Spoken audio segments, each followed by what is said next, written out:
Hola, muy buenas tardes, ¿cómo están? Yo soy la doctora Leti Asensio y estamos en una emisión más de Metamorfosis, Vida y Muerte. Y bueno, quiero comentarles que, pues gracias a ustedes, seguimos en el top 20 de la estación de promoestereo.com y creo que eso es muy importante porque hablamos de temas que en este momento pueden ser de ayuda para todos. Y bueno, hoy vamos a tener un invitado especial el día de hoy que quiero agradecerle mucho su presencia. Él es el doctor Héctor Esquivias, es médico psiquiatra, es investigador en ciencias médicas nivel B y máster en terapia cognitivo-conductual. Además, es el jefe del Departamento de Educación Continua del Instituto Nacional de Psiquiatría Ramón de la Fuente Muñiz y coeditor de la revista Salud Mental. El doctor Esquivias aspira a lograr a través de la comunicación con la población en general y otros especialistas un cambio en la atención de las enfermedades mentales. Y de verdad que es algo importante que nos ayude a tener este objetivo y por eso el doctor Esquivias, mucho gusto en que haya aceptado esta entrevista y que podamos lograr que la gente esté enterada, que pueda darse cuenta que hay cosas que necesitamos atender y que promovamos la salud mental, que es gran parte del objetivo que usted promueve en todas sus actividades que realiza. Bienvenido a Metamorfosis, doctor Esquivias. Muchas gracias, Leti, por la invitación. Gracias a la audiencia que nos está escuchando ahora. Y pues sí, ese es el objetivo, poder visibilizar estos temas de salud mental. Y creo que esta pandemia ha sido una oportunidad, vaya que qué oportunidad para poder tocar con nosotros mismos, con nuestras emociones y para, les digo yo, quienes no se habían cuestionado nunca sobre su salud mental, creo que ahora lo estaremos haciendo dadas las circunstancias de lo que estamos viviendo. Muchísimas gracias por la invitación. Al contrario, y creo que el tema que vamos a abordar es muy importante. Quisiera comentarle, doctor, que hemos estado tocando algunos temas relacionados con COVID, porque me parece que hay que informar a la gente y como bien nos dice ahorita, la pandemia también nos ha traído algunas consecuencias en esta área en particular que necesitamos poder trabajar y ayudar a la gente. Pero creo que hay dos condiciones que tenemos que tocar en este tema en particular, que es el estrés postraumático, que tiene que ver con las personas que han tenido a lo mejor esta enfermedad ya y ahora tienen que pues enfrentar una nueva realidad o han tenido un familiar y también tienen que enfrentar una situación traumática o bien han estado en confinamiento y eso también nos ha acarreado estar en una situación de estrés a lo mejor distinto, pero al final impacta también en nuestra salud mental y que todos podemos estar expuestos a padecer de este trastorno. Quisiera empezar la historia de esta entrevista el día de hoy, que usted nos platicara de qué se trata el trastorno de estrés postraumático, cómo podemos irlo identificando nosotros para saber si ya lo estamos padeciendo o estamos en riesgo de padecerlo y que en caso necesario pues pidamos la ayuda de un especialista para atendernos. Pero ¿de qué estamos hablando cuando nos referimos al tema de estrés postraumático? Exacto. Me parece que es preciso iniciar definiendo qué es estrés, porque desde antes de la pandemia estábamos muy familiarizados con decir es que estoy súper estresado, ¿no? Mis amigas me decían es que estoy súper estresada, me decía una amiga, por cuestiones del trabajo, por situaciones o problemáticas familiares, económicas y de distinta índole. Y ahora con la pandemia estar estresados pareciera que es el status quo de toda la sociedad. Y el estrés como tal va mucho más allá de la emoción de sentir miedo. El miedo como tal es una emoción, pero cuando estamos nosotros estresados, hablamos de una respuesta que es adaptativa, que incluso podríamos decir que es funcional, que es conveniente estresarnos en algunas ocasiones. Les digo yo a mis pacientes cuando son estudiantes, bueno, qué bueno que te estresaste porque eso te ayudó a estudiar para tu examen. Entonces hablamos de una respuesta que es una respuesta adaptativa. ¿Y qué sucede? Esta reacción se manifiesta mediante reacciones fisiológicas, corporales y emocionales y que generalmente se producen ante situaciones generadoras de ansiedad o de angustia. Entonces, debemos de tener nosotros primero claro que el estrés va más allá de una emoción que implica una respuesta que es adaptativa, fisiológica y emocional ante una situación generadora de ansiedad o de angustia. Luego entonces habremos de pensar en qué momentos de nuestras vidas hemos tenido este tipo de situaciones que nos han generado estrés. Y como les decía hace un momento, es un sinfín de situaciones de la vida cotidiana de los adultos que nos pueden generar estrés.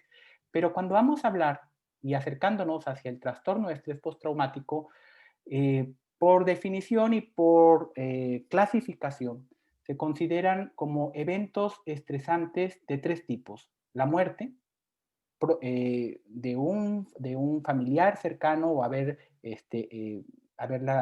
vivido, haber estado como testigo de la muerte en alguna circunstancia violenta la mayor parte de las veces o en una situación realmente como muy angustiante, haber recibido alguna lesión grave o haber sido testigo de que otras personas hayan estado expuestas a algún tiroteo, por ejemplo, a lesiones por arma de fuego o a violencia sexual, ya sea propia o de otras personas. Y en el caso de otras personas que sean personas realmente muy, muy cercanos a nosotros. Y estas son condiciones generadoras de estrés realmente de niveles muy altos y que son las que por clasificación se consideran como factores detonantes de un trastorno de estrés postraumático. Sin embargo, hay una gran controversia con los sistemas de clasificación actuales y hay muchas personas que ahora cuestionan, siendo que ellos mismos formaron parte de los sistemas de clasificación, que tal vez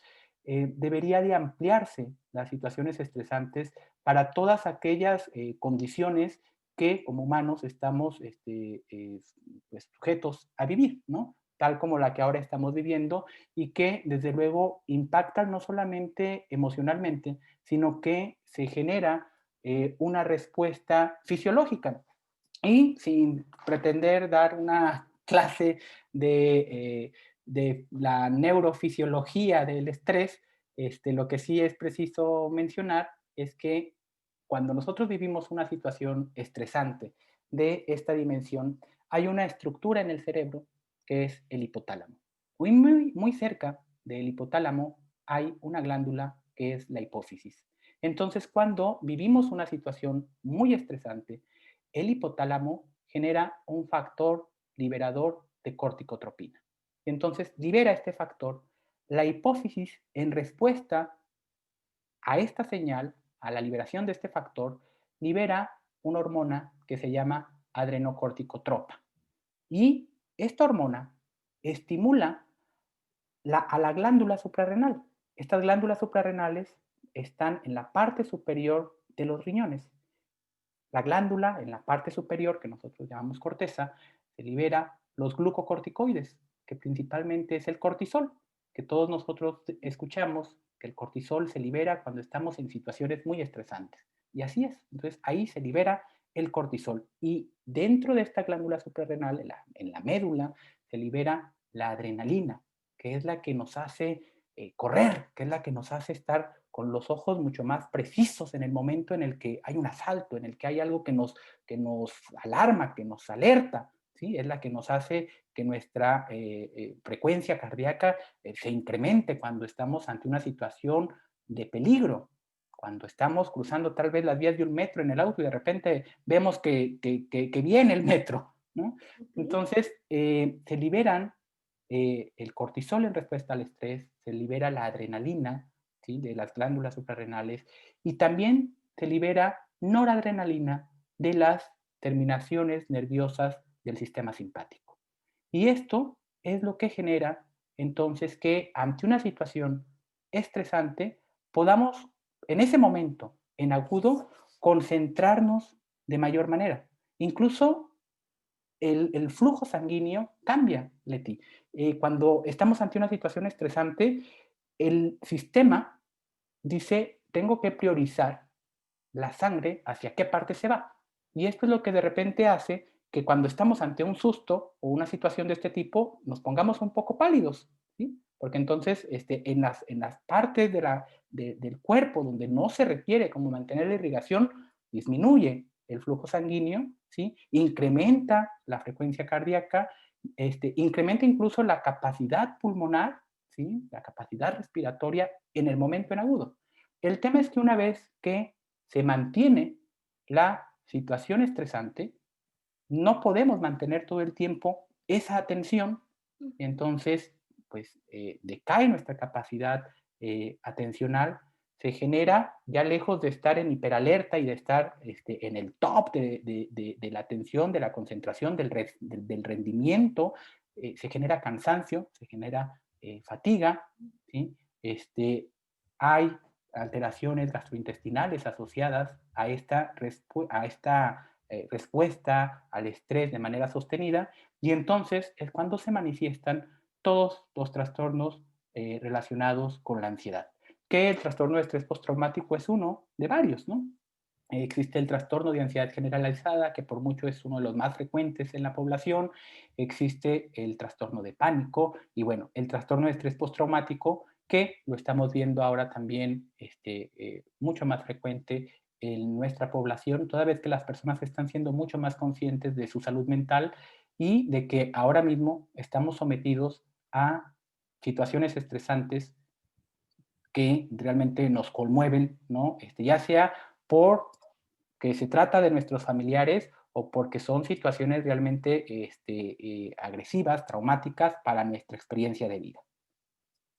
Doctor, entonces estoy entendiendo que estos estresores, por ejemplo, que provocan este trastorno de estrés postraumático, como la muerte de un familiar o una lesión grave o estas situaciones de violencia, las estamos viviendo también en este COVID. Primeramente porque estamos teniendo pues muchas muertes en nuestro país y en el mundo, y eso nos puede estar impactando. Yo he escuchado que la gente ve las noticias, por ejemplo, y está teniendo mucha información, y de repente esa información le genera mucha angustia, lo pone en una situación de estrés constante y ya no saben qué hacer con esta sobreinformación que dan por los medios de comunicación.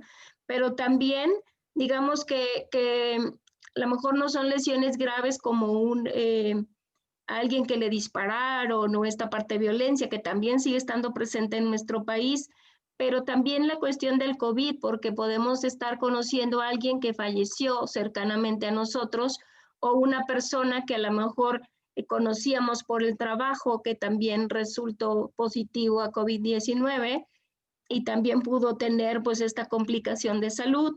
Y también la violencia que se incrementó en estos días de confinamiento, en donde pues hay mucha violencia intrafamiliar y también se están desarrollando ciertas estrategias. Entonces eso me hace pensar en que realmente estamos en situaciones bastante estresantes. Por un lado, los que a lo mejor se contagiaron y vivieron de cerca su propia enfermedad o su propia situación de ser COVID positivos, algunos que ya tuvieron la desfortuna de tener familiares o seres queridos que fallecieron, y algunos que también por estar en confinamiento han enfrentado situaciones difíciles de pareja o de la propia dinámica de familia que también ha generado pues estos estresores importantes. Entonces, digamos que se están uniendo algunos de esos factores ahorita en esta pandemia, ¿no, doctor? Sí, así es, por clasificación, ¿no? Hablamos de haber estado expuestos a la muerte, a lesiones graves o a violencia sexual, ya sea de manera directa, ¿no? Ya sea que la persona estuvo experimentando o fue un caso de COVID y estuvo en una terapia intensiva o estuvo en una atención médica, o la presencia directa del evento, ¿no? Del internamiento ocurrido a otra persona, ¿no? A ver, me imagino ahora, por ejemplo, haber sido testigo, ¿no? del desenlace de la enfermedad de una persona muy cercana, ¿no? Entonces, también la presencia directa del evento, de la atención a un familiar, por ejemplo, ahora en casa, también es una situación traumática.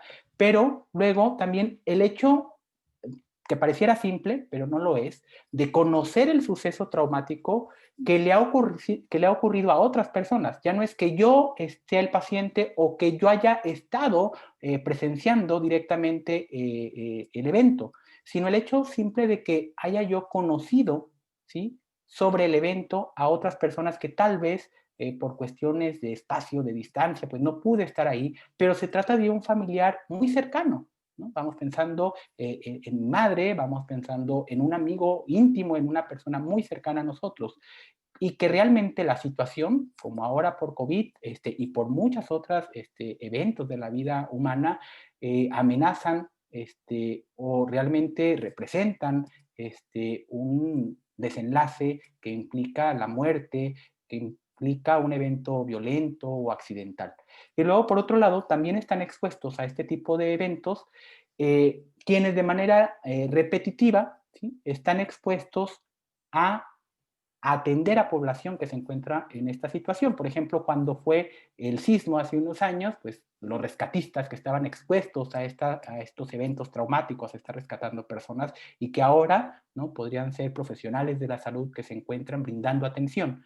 Entonces, uno puede estar expuesto a situaciones traumáticas, desde luego, de forma directa, de forma, porque sea uno mismo, pues, una experiencia directa del evento como persona, o haberlo presenciado, viviéndolo como una cercanía de que estoy ahí junto a la otra persona que experimenta, conociendo sobre el suceso o prestando incluso atención médica en este caso, a quienes están viviendo el suceso. Y de todas estas formas estoy yo expuesto al evento traumático, ¿no? Entonces estos son como parte de los criterios para poder acercarnos un poco hacia el diagnóstico, haber experimentado una situación de este tipo. Y también ahorita, doctor, nos comentaba sobre esta base biológica, ¿no?, que existe con respecto al estrés, porque luego nos preguntamos cómo es que una situación estresante puede acarrearme tantos problemas físicos. Pues ya ahorita estamos un poco entendiendo que hay estructuras en el cerebro como el hipotálamo y la hipófisis que van a producir estas hormonas que al final pues están haciendo o están generando estragos en mi cuerpo, ¿no? Yo me imaginaba ahorita la adrenalina, que es como el acelerador, cómo andará corriendo por mi cuerpo cuando estoy en esta situación de estrés y que seguramente le dirá a mi cuerpo, pues ahora qué hacemos, ¿no? Y ahí creo que es cuando la gente puede tomar dos caminos, o se paraliza o bien actúa, ¿no? Pero viene posteriormente esta parte de ya pasó el momento estresante y a lo mejor pudimos tener una alternativa para salvar nuestra vida o cosas que nos ayudaron a enfrentarlo, como bien decía, esta cuestión adaptativa, pero también viene el cansancio después, el que uno dice, no sé cómo le hice, cuando la gente ve a alguien, por ejemplo, en la calle que está teniendo, no sé, un incendio y dice, tengo que ayudar, tengo que ver a quién salvo, no lo piensan y después uno dice, yo no sé por qué no lo pensé, por qué solo actué y me dejé llevar por esta necesidad de apoyar y ayudar a alguien, ¿no? Aquí es donde podríamos ver, digamos, trasladado todo este sustento biológico, todo este sustento en la producción de hormonas y sustancias que al final estamos secretando y que pueden llevarnos hasta estas alteraciones fisiológicas de la taquicardia, de la sudoración, de estas cuestiones que también tendrían que ver con estos trastornos de pánico, ¿no, doctor? Sí, así es. Los eventos de la vida psíquica, de la vida social, de lo que estamos nosotros sujetos a vivir, un asalto, por ejemplo, ¿no? Este, eh, Creo que puede ser oportuno tomar una frase que muchos pacientes dicen en México, a partir de ese evento me dio diabetes, ¿no? Y entonces, bueno, lo que sucede es que realmente se despierta se da esta respuesta al estrés en agudo cuando sucedió un asalto y en respuesta también al cortisol, ¿no? Hay una alteración de la insulina o se comienza a generar una resistencia a la insulina o se exacerba esta resistencia a la insulina y entonces puede debutar con diabetes, ¿sí? Pero realmente estamos nosotros conectados en nuestra vida social, en nuestra vida psíquica, a todo un sistema neurobiológico. De ahí es que se fundamentan los tratamientos de estas condiciones, ¿sí? El tratamiento farmacológico de esto, porque no es únicamente la emoción del miedo, de la ansiedad o de echarle ganas, sino que hay toda una estructura, como sucede para otras enfermedades, en el sistema nervioso, las cuales se pueden regular y se deben regular, y que si no se regulan se exacerban los síntomas, y que si se realizan intervenciones que no son muy apropiadas o no son las que están basadas en evidencia, puede haber como una remisión parcial, pero tienen una alta probabilidad de volver a tener este tipo de trastornos. Entonces, de ahí pues la importancia de acercarnos siempre a los profesionales de la salud mental y a los profesionales de la salud en general para la atención de este tipo de condiciones.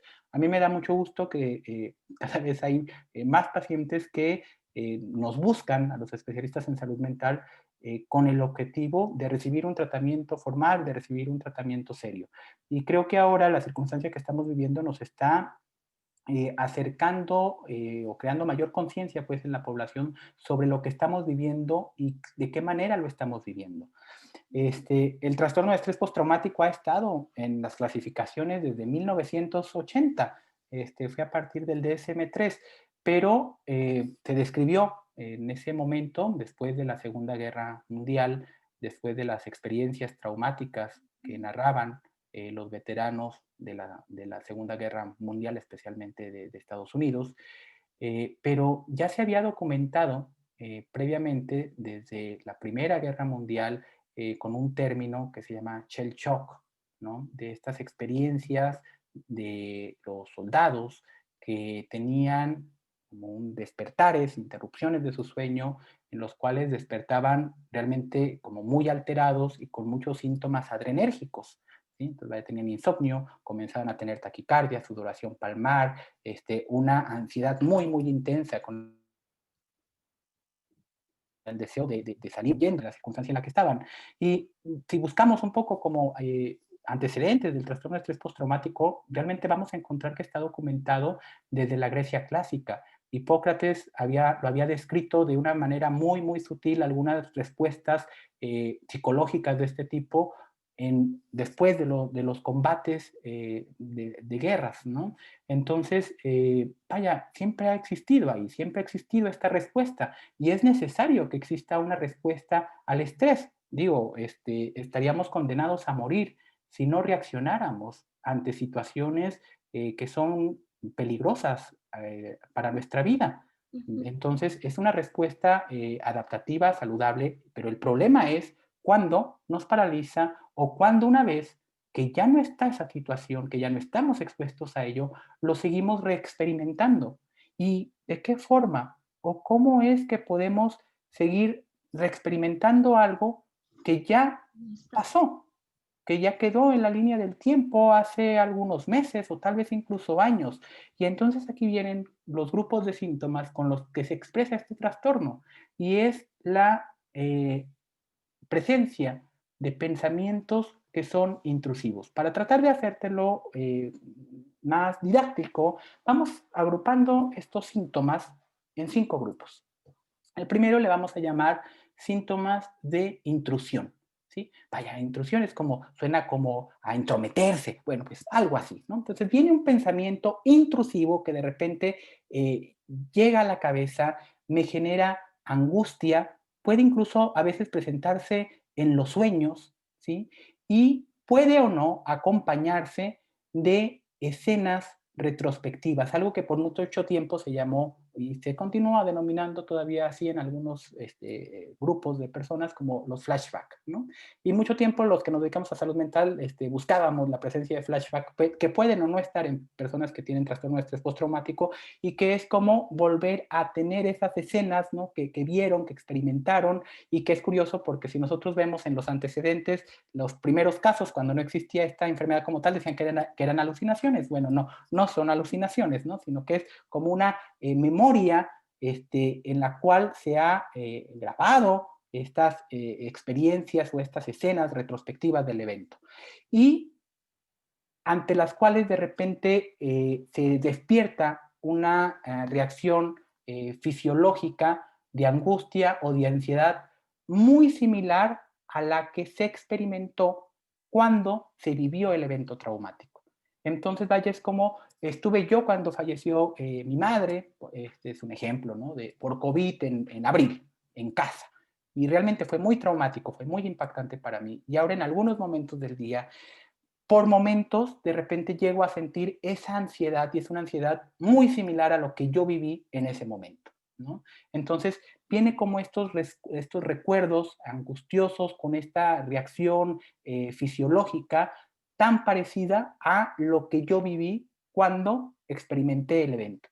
Luego, en el otro grupo de síntomas, son alteraciones en el estado de ánimo o tener un ánimo negativo, ¿no? Y entonces viene una discapacidad o una alteración para poder disfrutar de cosas que yo anteriormente disfrutaba, ¿no? No me siento ya tan feliz de hacer algunas actividades dentro de casa que anteriormente disfrutaba hacer, o no me siento satisfecho con lo que estoy haciendo, ¿no? En mi trabajo, en mi vida diaria, en el hogar, o tengo esta como una dificultad para establecer una relación amorosa, por ejemplo, ¿no? Que a todo ser humano le generaría gusto, le sería placentero, ¿no? Y entonces es como un estado de ánimo negativo, ¿no? Creo que ahora todos estamos mucho más familiarizados con esto.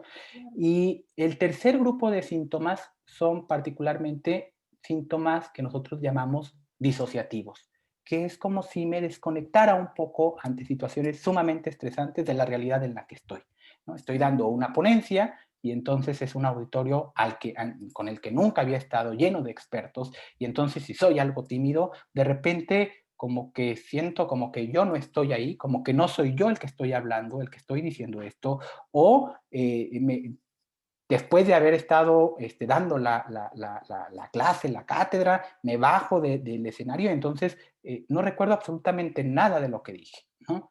Entonces es una alteración como del sentido de la realidad que puede incluso llegar hasta una amnesia disociativa o a presentar como una laguna mental para el episodio. Estos son algunos de los síntomas del trastorno de estrés postraumático. Algunos otros síntomas son datos de estar como hiperalertas, ¿no? Les digo yo, el estar hiperalerta es como, de repente puede haber algo que nosotros llamamos como el hiperarousal, ¿no? Como estar súper, súper atentos a algo y cuando hay un pequeño estímulo, así sea que ha cerrado una puerta, de repente brincamos, ¿no? Y se manifiesta también por alteraciones en el sueño. Fíjate, Leti, que las alteraciones en el sueño, ¿sí? Se han relacionado muchísimo con trastorno de estrés postraumático. Ya ahorita más adelante te quiero yo comentar sobre algunos estudios de trastorno de estrés postraumático en población china, pero es clave las alteraciones en el sueño.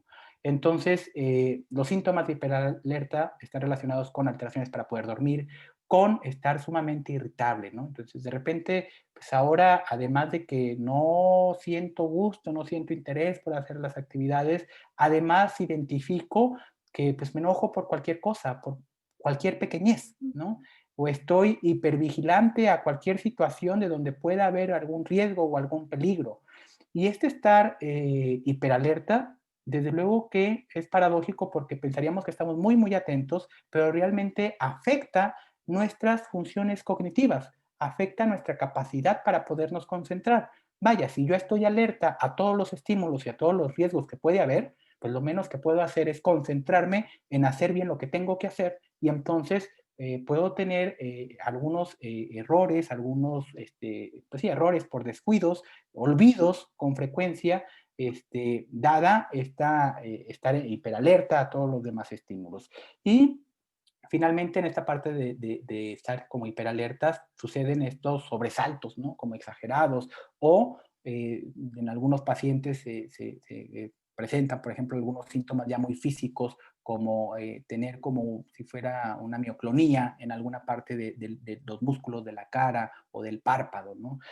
Eh, otro componente del trastorno de estrés postraumático son los, los datos de evitación. Y entonces, cuando hemos estado ante un evento traumático de esta dimensión, puede ser que estas personas presenten esfuerzos o hagan esfuerzos para evitar recordar ese evento y que va desde el no cruzar nuevamente por frente al hospital donde falleció mi familiar, ¿no? En las primeras fases, tal vez después de que ha ocurrido este evento, como evitar cualquier tipo de datos a los cuales estamos expuestos que nos recuerden nuevamente el evento, ¿no? Vaya, como evitar recordatorios o señales que vayamos vinculando con el evento traumático. Y desde luego que esto pues genera discapacidad en la vida cotidiana, alteraciones vaya en el funcionamiento y en la productividad de las personas, ¿no? Por no decir toda la parte de la eh, insatisfacción, de la incomodidad psicológica de estar presentando nuevamente como esta memoria tan selectiva de un evento que ha sido tal vez el más desagradable de la vida. Héctor, ahorita escuchando esta parte de los síntomas del estrés postraumático y de esta historia que nos acabas de compartir, de que inicia un poco esta identificación del término a partir de estas cuestiones de guerra, mi pregunta sería, ¿el estrés postraumático en este COVID-19 ya podríamos estarlo presentando o se va a presentar, digamos, en mayor cantidad de personas una vez que hagamos frente a esta situación?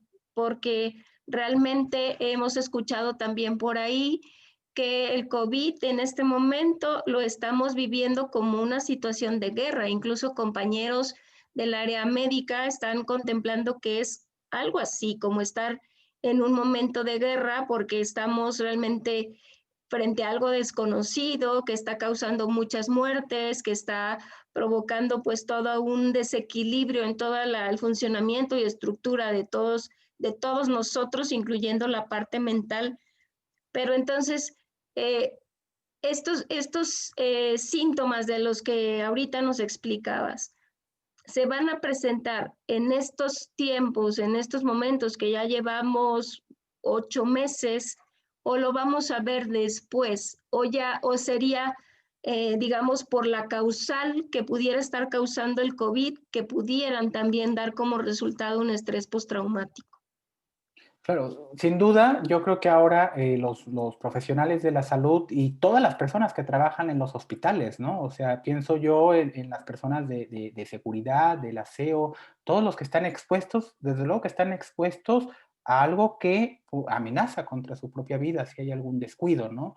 Entonces, por supuesto que todos ellos son población de riesgo. Vaya, ahora todos somos una población de riesgo dadas las circunstancias del virus. ¿En qué momento entonces hablamos de una respuesta que yo les digo que es adaptativa, que es normal, a un trastorno, ¿no? Nosotros nos podemos adaptar a una situación particular, tal vez dependiendo de las características de cada persona, ¿no? Pero estos síntomas nos pueden ayudar un poco a adaptarnos, pueden ser normales, pueden ser adaptativos, ¿sí? Si nos vamos muy a un sistema muy de clasificación, nosotros podemos hablar de que estos síntomas que yo ahorita les describí, eh, durante los primeros 3 a 30 días de que se experimenta el evento traumático, hablamos de algo que llamamos trastorno por estrés agudo, ¿sí? Y más de 30 días con una presencia de estos síntomas, habiendo estado expuestos a un evento así, con estos síntomas, después de 30 días de que se ha vivido el evento y que generan alteración, disfunción en el funcionamiento de la persona, entonces hablamos de un trastorno de estrés postraumático. Por la duración de la pandemia y ya a estas alturas, pues creo que quienes han estado ya expuestos a esta situación ya habrán desarrollado un trastorno de estrés postraumático. Sin embargo, esto no significa que ya no lo voy a desarrollar si sigo expuesto, ¿no? Entonces podrá ser que ahora no, pero si seguimos expuestos a esta situación, en algún momento lo podamos desarrollar o algún otro trastorno de ansiedad, ¿no? Ahora yo estoy viendo, fíjate que he visto trastornos de estrés postraumático,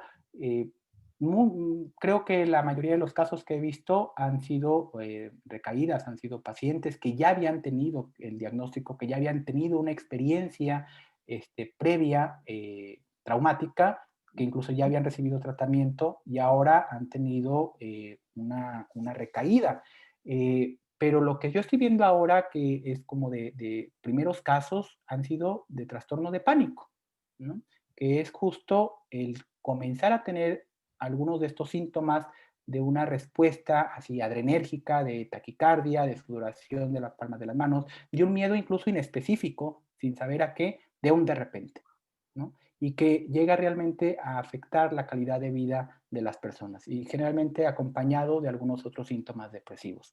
Entonces creo que ahora todos estamos expuestos o estaremos de continuar tocando con estas situaciones traumáticas a un trastorno de estrés postraumático y a los trastornos de ansiedad en general.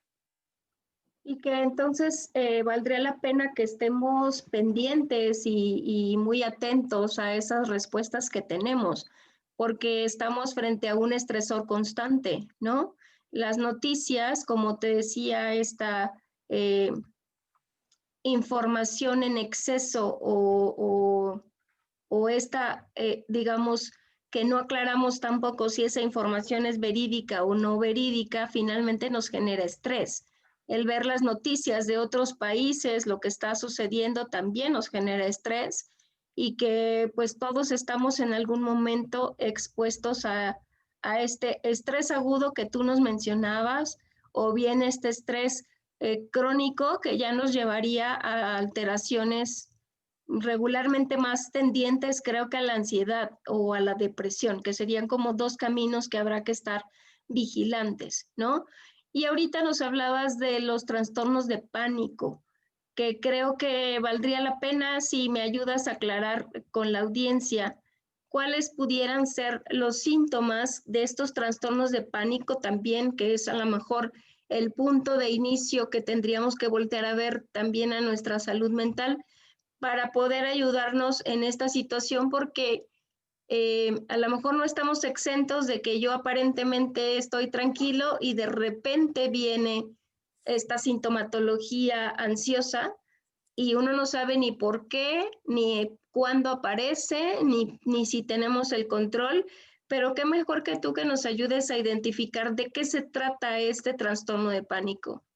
Así es, bueno, de forma muy general, hablamos del trastorno de pánico y lo podríamos caracterizar con dos elementos principales. Lo primero es que comienza de una manera súbita, ¿no? De repente, incluso puede ser que estemos haciendo una actividad que lejos de estresarnos, esperaríamos que nos ayudara a relajarnos, a actividad física, podemos estar viendo una película, por ejemplo, y entonces, de repente, comenzamos con una ansiedad muy intensa, como si algo muy malo fuera a ocurrir, y viene una manifestación de síntomas somáticos, taquicardia, opresión en el pecho, vacío en el pecho, falta de aire, como un deseo de salir corriendo, la sudoración en las palmas de las manos, por ejemplo, sentir como cambios en la temperatura en alguna parte del cuerpo o hormigueos en algunas partes del cuerpo. Y lo otro que caracteriza esto, no es que inicie súbito, y lo otro es que alcanza rápidamente, en cuestión de minutos,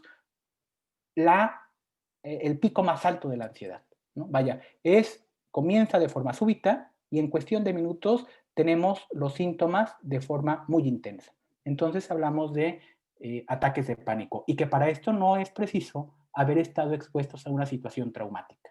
Y lo que sí es una respuesta igual neurobiológica a estar sometidos al estrés constante, que es en lo que ya la mayoría de nosotros estamos ahora, ¿no? Al principio, el marzo, abril, hablábamos de medidas muy generales para la pandemia y yo pensaba, bueno, digo, y ahora a más de 6 meses de estar viviendo en esto, creo que ya todos estamos por egresar un diplomado en cuestiones de ansiedad al final de esta pandemia y nos estamos familiarizando más con estos trastornos. Bueno, pues el trastorno de pánico no es necesario haber estado expuestos a una situación traumática, pero sí es una respuesta al estrés sostenido, ¿no?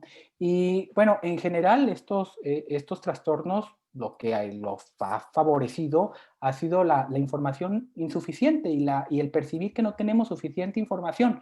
Y es que no es que tengamos la información insuficiente, es que no es que alguien nos esté ocultando información, sino que es una situación que sucede cuando hay este tipo de situaciones de enfermedades en las cuales se conoce muy poco y eso abona más a las reacciones de estrés, así como la frustración, el aburrimiento, el temor por infectarnos, el desconocer cuánto tiempo vamos así a estar en esta circunstancia, exacerba la situación o la experiencia del estrés o de la ansiedad. Y particularmente lo que sí se ha visto en población china es un estudio de los primeros que hubo en población de Wuhan, que había estado altamente expuesta durante esta pandemia en los primeros meses. Se encontró que, por ejemplo, el trastorno de estrés postraumático se incrementó hasta un 7% de su población. ¿Y quiénes fueron los que tuvieron más riesgo, Leti? Fíjate que solemos siempre decir que una población de mayor riesgo son las mujeres, ¿no? Para cuestiones de salud mental, para depresión, para ansiedad. Pero en este estudio, no, en población china y buscando síntomas de trastorno de estrés postraumático, no se encontró una diferencia por género. Tanto hombres como mujeres estaban igualmente expuestos a desarrollar trastorno de estrés postraumático. Y lo que dicen los investigadores es que muy probablemente esto fue así porque los hombres se sabían también con mayor riesgo de desarrollar la enfermedad y esto como que ayudó a que se calibrara o que los niveles de ansiedad fueran iguales tanto en hombres como mujeres. Pero sí fue mucho mayor en mujeres, sobre todo la presencia de síntomas intensos de este trastorno o de síntomas más graves. Entonces, si bien el trastorno de estrés postraumático por COVID puede afectar tanto a hombres como a mujeres de manera igual, los síntomas más graves o más intensos sí se vieron mucho más reflejados en ellas que en ellos. Y luego la edad fue otro de los factores de riesgo. Tener menos de 50 años fue considerado como un factor de riesgo. Menos de 18 años también fue un factor de riesgo para presentar síntomas graves. Tener una baja escolaridad, dada la dificultad para poder comprender y dimensionar el problema. Quienes viven solos, ¿no? Sin compañía, divorciados, viudos, que sabemos que es un factor de riesgo para depresión y para otras condiciones de salud mental, pues también ha sido un factor de riesgo en esta pandemia para desarrollar trastorno de estrés postraumático. Desde luego, un mayor riesgo para este trastorno en ese estudio se encontró en los profesionales de la salud, ¿no? Dada que están expuestos de forma repetitiva a esta experiencia. Los migrantes, bueno, es como este estudio en China, lo que ellos documentan es que, bueno, los migrantes utilizaban con mayor frecuencia el uso de transporte público, pero tal vez en nuestro país debemos de pensar en todas esas personas que en el día cotidiano, ¿no? De manera habitual, no pueden vivir sin desplazarse mediante un transporte público. Entonces también están mucho más sujetos a vivir mucho más de cerca esta experiencia. No tener un trabajo estable también fue un factor de riesgo, tener un menor salario. Entonces, vaya, las situaciones sociales de vulnerabilidad, de mayor riesgo, pues son todas esta serie de desventajas sociales, ¿no? Las mujeres particularmente es un grupo de riesgo para estos temas porque son mucho más sensibles toda vez que ellas buscan garantizar la estabilidad familiar, ¿no? Entonces es parte de la cultura, de cómo se asume ella dentro del rol de la familia y entonces además buscan garantizar la estabilidad familiar, pero además son las implementadoras de la educación a distancia ahora de los niños, ¿no? Y muchas veces, además, por si fuera poco, son cuidadoras y casi terapeutas familiares de todos los de la casa. Entonces, son un grupo de riesgo muy importante para para desarrollar este tipo de trastornos. Ok, Héctor. Bueno, como siempre se nos va el tiempo como agua, nos quedan 3 minutos para terminar, pero quisiera preguntarte, bueno, ya les explicamos un poco de qué se trata este trastorno, pero la duda siempre es, ¿hay solución al trastorno? ¿Cómo tratarlo de manera efectiva? Y tenemos 2 minutos para poder contestar esto. Sí, desde luego hay una solución para este trastorno. Se puede quitar, se puede remitir por completo. Es conveniente, ¿sí? No solamente habernos identificado con algunos de estos síntomas, sino tener una evaluación acuciosa por cualquier profesional de la salud. Y si es un profesional de la salud mental, pues será mucho más conveniente, ¿no? Pero cualquier profesional de la salud podrá identificar esta condición, evitar el uso de benzodiazepinas, que es todo un tema, ¿no? Sí, no voy a mencionar marcas, pero utilizar el uso, evitar el uso de clonazepam, de alprazolam, que pueden tener una respuesta favorable de forma inicial, pero después tener efectos que no son los más convenientes. Ahora en psiquiatría, en el área de salud mental, tenemos muchos otros medicamentos que la prescripción adecuada nos puede llevar a la remisión por completo de estos síntomas. Y desde luego para la población en general, para todos, yo espero que nadie desarrolle trastorno de estrés postraumático, que nadie de los que nos está escuchando ahora y no lo tiene, lo desarrolle. ¿Y de qué manera? Yo creo que es clave la comunicación clara y comprensible con las demás personas, comunicarse con sus seres queridos. Eso tiene un impacto poderoso para poder disminuir el estrés. Saber que ellos están bien, informarles que nosotros también estamos bien, eso nos ayuda a tener con mayor control de nuestro estado emocional y desde luego tener hábitos saludables en nuestra vida, la alimentación, las horas del sueño, la actividad física. Esas son mis recomendaciones en 2 minutos. Muy bien, pues espero que nos dejas por ahí una tarea importante que es buscar los amortiguadores que cada uno de nosotros tenemos ante situaciones críticas y pues tratar de llevar estos hábitos saludables que hemos intentado también a través del programa favorecer, pero no quiero dejar pasar la oportunidad también, Héctor, de mencionar que finalmente si se requiere de un especialista, pues hay psiquiatras, hay psicólogos que pueden también ayudar a quien ya está con toda esta sintomatología encima ante estas circunstancias y poder darnos esa oportunidad. Si alguien quisiera contactarte, Héctor, ¿cómo pueden localizarte? Claro que sí, con mucho gusto. Si alguien desea tener una evaluación o un tratamiento por alguna de estas condiciones, me pueden encontrar en redes sociales como dr.esquivias en Facebook y como dr.esquivias en Twitter, en Doctoralia también como Héctor Esquivias. Será un gusto poderles ayudar y esperemos que nadie desarrolle ninguno de estos trastornos, nadie que no los ha desarrollado hasta ahora y que quienes se han identificado con alguno de estos, pues bueno, puedan recibir la mejor atención. Pues no me queda más que agradecer tu presencia en el programa, Héctor. Creo que nos ilustras perfecto ante este trastorno y como dices, esperemos que nadie lo padezca, pero si alguien ya lo desarrolló o está presentando estos síntomas, que sepa que hay alternativas de solución y que se dé solamente el tiempo para buscar estas opciones y que va a haber siempre alguien para poderle ayudar. Héctor Esquivias, pues muchísimas gracias por haber aceptado la entrevista y poder compartir con nosotros en esta tarde este tema interesante del estrés postraumático y el COVID-19. Gracias a ustedes. Pues este fue su programa Metamorfosis, Vida y Muerte y recuerden estar en contacto con nosotros también en Facebook como Letia SHU o Metamorfosis, Vida y Muerte. Recuerden que también tenemos ya los videos por el canal de YouTube de Metamorfosis y que pueden escucharnos pues todos los jueves a las 3 de la tarde por promoestereo.com y ahí encontrarán también los podcasts del programa. Muchísimas gracias a todos, que tengan linda tarde y nosotros nos estaremos escuchando la próxima semana. Hasta la próxima.